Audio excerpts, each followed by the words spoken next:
नमस्कार मैं मुजिद बंधुসকল ब्लगते चाওক আজি 9টা গুৰুত্বপূৰ্ণ খবৰ।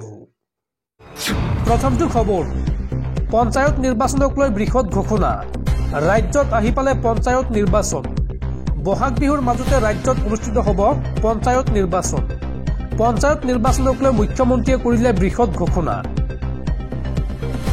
পঞ্চায়ত নিৰ্বাচনক লৈ মুখ্যমন্ত্ৰী হিমন্ত বিশ্ব শৰ্মাৰ বৃহৎ ঘোষণা বহাগ বিহুৰ মাজতে ৰাজ্যত অনুষ্ঠিত হ'ব পঞ্চায়ত নিৰ্বাচন হায়াৰ সেকেন্ডাৰী পৰীক্ষাৰ পিছতে প্ৰকাশ হ'ব অধিসূচনা আৰু পৰীক্ষা শেষ হোৱাৰ পিছতে যিকোনো মুহূৰ্তত দিন ঘোষণা কৰা হ'ব নিৰ্বাচনৰ পঞ্চায়ত নিৰ্বাচনক লৈ এই বৃহৎ ঘোষণা ৰাজ্যৰ মুখ্যমন্ত্ৰী হিমন্ত বিশ্ব শৰ্মাৰ পৰৱৰ্তী খবৰ ক্ষমা খুজিও বিপদ আঁতৰা নাই মন্ত্ৰী অশোক সিংঘালৰ মন্ত্ৰী অশোক সিংঘালৰ বিৰুদ্ধে পুনৰ সৰব হৈ পৰিছে উত্তৰ পূৰ্বাঞ্চল ছাত্ৰ সন্থা চমুকৈ নেমচু এইবাৰ মিয়াৰ ওচৰত ক্ষমা বিচাৰক মন্ত্ৰী অশোক সিংঘালে এই দাবী নেমচু মন্ত্ৰী অশোক সিংঘালৰ বিৰুদ্ধে পুনৰ সৰব হৈ পৰিছে নেমচু এইবাৰ মিয়াৰ ওচৰত ক্ষমা বিচাৰক মন্ত্ৰী অশোক সিংঘালে এই দাবী নেমচু মন্ত্ৰী অশোক সিংঘালক হজৰত মহম্মদৰ বাণী মানি চলিবলৈ আহ্বান নেমচু গুৱাহাটীত মিয়া প্ৰীতি আৰু ঢেকিয়াজুলিত মিয়া বিৰোধী কিয় এই বুলি প্ৰশ্ন কৰিলে সংগঠনটোৱে উজনি অসমৰ দল সংগঠনৰ নেতা এতিয়া কত বুলি প্ৰশ্ন কৰিলে নেমচুৱে নিৰ্মীয়মান অট্টালিকাত কাম কৰা লেবাৰ শ্ৰমিকসকল বেছিভাগেই মিয়া নেমচুৰ সভাপতি বদৰুল ইছলামৰ এইবাৰ খুৰদাৰ সমালোচনা মন্ত্ৰী অশোক সিংঘালক পৰৱৰ্তী খবৰ দেশত তীব্ৰ গতিত বৃদ্ধি পোৱা পথ দুৰ্ঘটনাক লৈ কঠোৰ হৈ পৰিছে কেন্দ্ৰীয় পৰিবহণ বিভাগ একাংশ অভিযন্তাৰ ভুলৰ বাবেই দেশত বৃদ্ধি পাইছে পথ দুৰ্ঘটনা আৰু এতিয়াৰ পৰা ভুলকৈ পথ নিৰ্মাণ কৰা অভিযন্তা যাব লাগিব জেললৈ এই বৃহৎ ঘোষণা কেন্দ্ৰীয় পথ পৰিবহণ মন্ত্ৰী নীতিন গাডকাৰী দেশত বৃদ্ধি পোৱা পথ দুৰ্ঘটনাক লৈ এইবাৰ সৰব হৈ পৰিছে কেন্দ্ৰীয় পৰিবহণ মন্ত্ৰী নীতিন গাডকাৰী একাংশ অভিযন্তাৰ ভুলৰ বাবেই দেশত বৃদ্ধি পাইছে পথ দুৰ্ঘটনা এই মন্তব্য কেন্দ্ৰীয় পথ পৰিবহণ মন্ত্ৰী নীতিন গাডকাৰীয়ে লগতে কয় যে এনে অভিযন্তাৰ বিৰুদ্ধে গোচৰ ৰুজু কৰিম আৰু তেওঁলোকক জেললৈ পঠিয়াম ভুলকৈ ডিপিআৰ প্ৰস্তুত কৰাৰ বাবেই দেশত সংঘটিত হয় এনে দুৰ্ঘটনা আৰু এনেকুৱা চিভিল ইঞ্জিনিয়াৰিঙৰ ওপৰত আমি কঠোৰ ব্যৱস্থা ল'ম 10 বছৰ মই মন্ত্ৰী হৈ থাকি এই কথা দেখা পাইছো চিভিল ইঞ্জিনিয়াৰিঙে প্ৰস্তুত কৰা ডিপিআৰত হাজাৰটা ভুল থাকে আৰু তেওঁলোকৰ ভুলৰ বাবে তেওঁলোকে বহু লোকে প্ৰাণ হেৰুৱাইছে ভুলক শুধৰণি কৰিবলৈও অত্যাধিক সময় লোৱা হয় এই মন্তব্য কেন্দ্ৰীয় পথ পৰিবহণ মন্ত্ৰী নীতিন গাডকাৰী দৰ্শকসকল আৰু বহুতো গুৰুত্বপূৰ্ণ খবৰ আছে তাৰ আগতে আপোনাক জনাও যে যদি আপুনি এতিয়ালৈকে এইটো ভিডিঅ'ত লাইক কৰা নাই তেন্তে এতিয়াই ভিডিঅ'টোত লাইক কৰি দিয়ক আৰু এনেকুৱা ধৰণৰ ভিডিঅ'সমূহ নিতৌ চাবলৈ চেনেলটো সাবস্ক্ৰাইব কৰি কাষত থকা বেল আইকনটো প্ৰেছ কৰি ৰাখক পৰৱৰ্তী খবৰ মে মাহত অনুষ্ঠিত হ'ব এডিআৰইৰ মৌখিক পৰীক্ষা কাট অফ মাৰ্ক চৰকাৰে নিৰ্ধাৰণ কৰা বস্তু নহয় মৌখিক পৰীক্ষাৰ পিছতে নিযুক্তি দিয়া হ'ব উত্তীৰ্ণ পৰীক্ষাৰ্থীক এডিআৰই পৰীক্ষাৰ ফলাফল ঘোষণাৰ পিছতে এই মন্তব্য ৰাজ্যৰ মুখ্যমন্ত্ৰী হিমন্ত বিশ্ব শৰ্মাৰ এডিআৰইৰ লিখিত পৰীক্ষাৰ ফলাফলৰ পিছতে মুখ্যমন্ত্ৰী হিমন্ত বিশ্ব শৰ্মাৰ ডাঙৰ মন্তব্য চলিত বৰ্ষৰ মে মাহত অনুষ্ঠিত হ'ব মৌখিক পৰীক্ষা আৰু কাট অফ মাৰ্ক চৰকাৰে নিৰ্ধাৰণ কৰা বস্তু নহয় এই মন্তব্য কৰিছে হিমন্ত বিশ্ব শৰ্মাই মেৰিটৰ ওপৰত নিৰ্ভৰ কৰে এটা বিষয়ৰ কাট অফ মাৰ্ক মৌখিক পৰীক্ষাৰ পিছতে নিযুক্তি দিয়া হ'ব উত্তীৰ্ণ পৰীক্ষাৰ্থীসকলক এডিআৰইৰ লিখিত পৰীক্ষাৰ ফলাফলৰ পিছতে এই ডাঙৰ মন্তব্য ৰাজ্যৰ মুখ্যমন্ত্ৰী হিমন্ত বিশ্ব শৰ্মাৰ পৰৱৰ্তী খবৰ 13 মাৰ্চৰ পৰা নিখিল বড়ো ছাত্ৰ সন্থাৰ 57 সংখ্যক অধিৱেশন আৰু এইবাৰৰ অধিৱেশনত মুখ্য অতিথি হিচাপে উপস্থিত থাকিব কেন্দ্ৰীয় গৃহমন্ত্ৰী অমিত শ্বাহ কোকৰাঝাৰৰ দতমাৰ বডভাৱ পথাৰত অনুষ্ঠিত হ'ব এইবাৰৰ অধিৱেশন পৰৱৰ্তী খবৰ পবিত্ৰ ৰমজান মাহত পুনৰ বিতৰ্কিত মন্তব্য মুস্তাফা কামাল আজাহাৰীৰ এই সন্দৰ্ভত এইবাৰ মন্তব্য কৰি কয় যে হাদিছৰ পৃষ্ঠাত আছে ঢোল শব্দ গতিকে মুছলমান লোকে ঢোল বজাব পাৰে বিহু পাতিব পাৰে বা বিহু নাচিব পাৰে হাদিছৰ প্ৰতিটো পৃষ্ঠা পঢ়ি শুনালে মুস্তাফা কামাল আজাহাৰীয়ে হাদিছৰ পৃষ্ঠাত আছে ঢোল শব্দ সেয়েহে মুছলমান লোকে বজাব পাৰে ঢোল। পুনৰ হাদিছৰ চৰ্চালৈ আহিছে মুস্তাফা কামাল আজাহাৰী। এফালৰ পৰা হাদিছৰ পৃষ্ঠা পঢ়ি শুনালে মুস্তাফা কামাল আজাহাৰীয়ে। গান গাব পাৰে বুলিও উল্লেখ আছে হাদিছত। হাদিছ পঢ়ি প্ৰমাণ কৰি দিলে মুস্তাফা কামাল আজাহাৰীয়ে।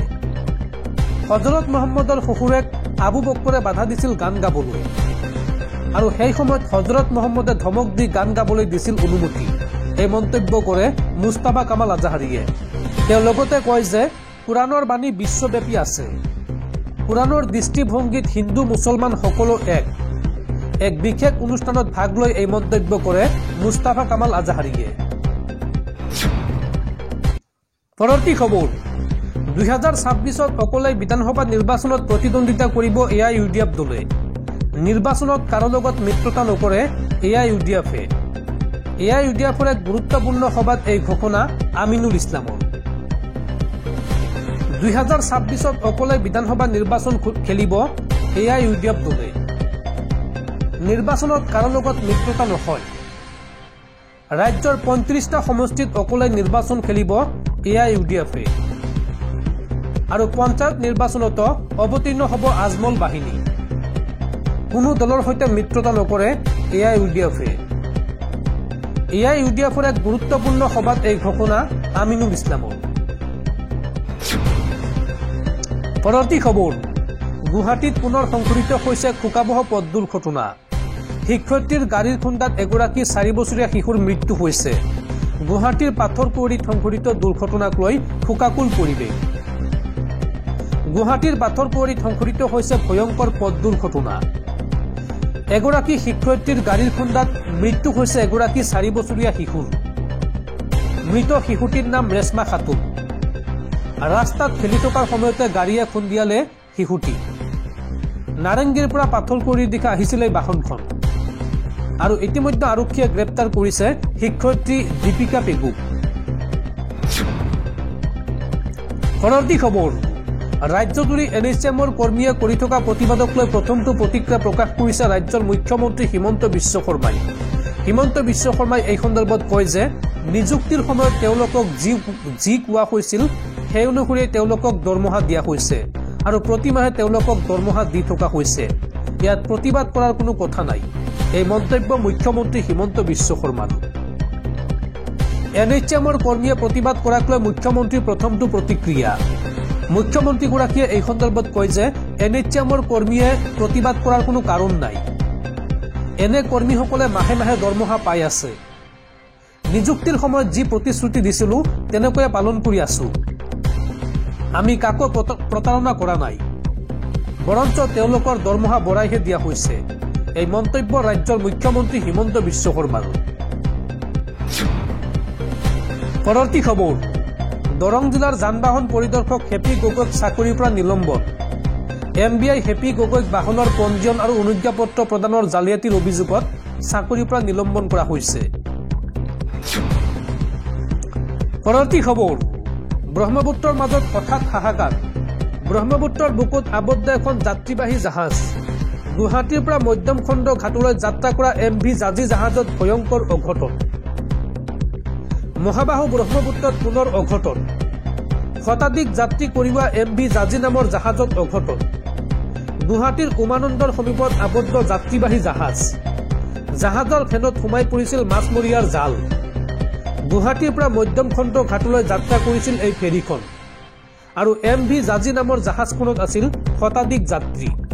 জাহাজৰ ফেনত লগা জাল কটাৰ চেষ্টা জল পৰিবহণ কৰ্মীৰ আৰু জাহাজখন কোনোমতে ঘাটলৈ আনি যাত্ৰীসকলক উদ্ধাৰ কৰা হয় আৰু অৱশেষত আন এখন জাহাজেৰে গন্তব্যস্থানলৈ প্ৰেৰণ কৰা হয় যাত্ৰীসকলক। পৰৱৰ্তী খবৰ, কোনো পুৰুষে থাকিব নোৱাৰিব প্ৰধানমন্ত্ৰীৰ সুৰক্ষাত। প্ৰধানমন্ত্ৰী মোদীৰ সুৰক্ষাত থাকিব কেৱল নাৰী শক্তি। হঠাৎ কিয় এই সিদ্ধান্ত প্ৰধানমন্ত্ৰী মোদীৰ?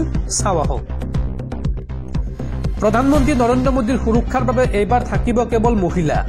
শুকুৰবাৰে গুজৰাটৰ এক অনুষ্ঠানত যোগ দিব প্ৰধানমন্ত্ৰী নৰেন্দ্ৰ মোদীয়ে আৰু তাতেই সুৰক্ষাৰ বাবে মোতায়েন কৰা হ'ব কেৱল মহিলা পুলিচ অফিচাৰক। আৰু ভাৰতৰ ইতিহাসত এনে ঘটনা এয়াই প্ৰথম। আন্তৰ্জাতিক নাৰী দিৱস উপলক্ষে নাৰী শক্তিৰ সন্মানত এই সিদ্ধান্ত লৈছে প্ৰধানমন্ত্ৰী মোদীয়ে। জনা গৈছে যে শুকুৰবাৰে গুজৰাটৰ নৱছাৰী জিলাত লাখপতি দিদি অনুষ্ঠানত অংশগ্ৰহণ কৰিব প্ৰধানমন্ত্ৰী মোদীয়ে। আন্তৰ্জাতিক নাৰী দিৱস উপলক্ষে মহিলাসকলৰ সন্মানতেই আয়োজন কৰা হৈছে এই অনুষ্ঠান। দিনজোৰা কাৰ্যসূচীৰে গুজৰাটলৈ যোৱা প্ৰধানমন্ত্ৰী মোদীৰ সুৰক্ষাত মোতায়েন থাকিব কেৱল মহিলা আৰক্ষী। নৱছাৰীৰ ভাঞ্চি বৰ্চি গাঁৱৰ হেলিপেডত প্ৰধানমন্ত্ৰী মোদীক নুমুৱাৰ পৰা আৰম্ভ কৰি মঞ্চলৈ লৈ যোৱালৈকে সকলোবোৰৰ সুৰক্ষাত থাকিব কেৱল নাৰী, অৰ্থাৎ প্ৰমিলা বাহিনী। গুজৰাটৰ এই অনুষ্ঠানত অংশ ল'ব 1 লাখতকৈও বেছি মহিলাই, আৰু তাতে বক্তব্য ৰাখিব প্ৰধানমন্ত্ৰী মোদীয়ে। এক বিশেষ সূত্ৰৰ খবৰ অনুসৰি নাৰী দিৱসত প্ৰধানমন্ত্ৰীৰ সুৰক্ষাত মোতায়েন কৰা হ'ব বা মোতায়েনত থাকিব 2165 গৰাকী মহিলা কনিষ্টবল, 61 গৰাকী মহিলা এছআই, 187 গৰাকী মহিলা ইন্সপেক্টৰ। ইয়াৰ উপৰিও এগৰাকী মহিলা আইজিপি আৰু এডিজিপি আৰু 5 গৰাকী মহিলা ডিএছপিও এই অনুষ্ঠানৰ দায়িত্বত থাকিব। উল্লেখযোগ্য যে প্ৰতি বছৰে নাৰী দিৱস উপলক্ষে নাৰী শক্তিক সন্মান জনোৱাৰ বাবে ব্যতিক্ৰমী উদ্যোগ লৈ আহিছে প্ৰধানমন্ত্ৰী মোদীয়ে। বিগত বছৰ আন্তৰ্জাতিক নাৰী দিৱসত নিজৰ ছচিয়েল মিডিয়া হেণ্ডেল কেইবাগৰাকীও সফল প্ৰতিভাৱান মহিলাৰ হাতত তুলি দিছিল। তেওঁলোকে প্ৰধানমন্ত্ৰীৰ একাউণ্টৰ পৰা নিজৰ জীৱন কাহিনী পোষ্ট কৰিছিল। তেওঁলোকৰ এই জীৱন কাহিনীয়ে অনুপ্ৰেৰণা দিছিল বহুসংখ্যক নাৰীক।